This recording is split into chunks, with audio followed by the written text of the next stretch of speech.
बिस्मिल्लाहिर्रहमानिर्रहीम। शुरू अल्लाह के नाम से जो बड़ा मेहरबान निहायत रहम वाला है।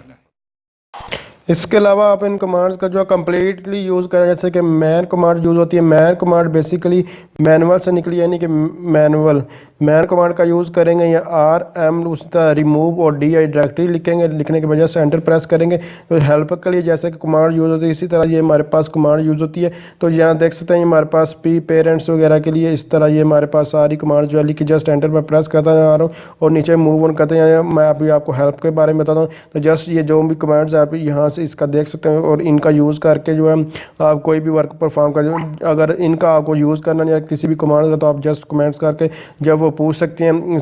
क्योंकि मैं आपको जो बेसिकली कमांड जो यूज़ होती हैं वो आपको बता चुका हूँ, बाकी ये इतनी यूज़ नहीं होती, फिर भी यूज़ तो हो ही सकती हैं। ये हम नहीं कह सकते कि इनका यूज़ है ही नहीं, क्योंकि जो कमांड्स बनाई गई है बेसिकली यूज़ करने के लिए बनाई गई है। इसी तरह डबल हाइफन हेल्प का यूज़ करके भी आप जो है इस तरह हेल्प ले सकते हैं। मतलब कि आपको कोई कमांड्स भूल गया तो जस्ट ये कमांड्स लिखें और यहाँ से वो कमांड्स आप देख भी सकते हैं और इनका भी आप यूज़ करके भी देख सकते हैं कि बेसिकली क्यों यूज़ होते हैं, इनका क्या मकसद है। तो अगर आप समझते हैं ये वीडियो हेल्पफुल है, इसको लाइक शेयर और कमेंट जरूर किया। Thanks for watching.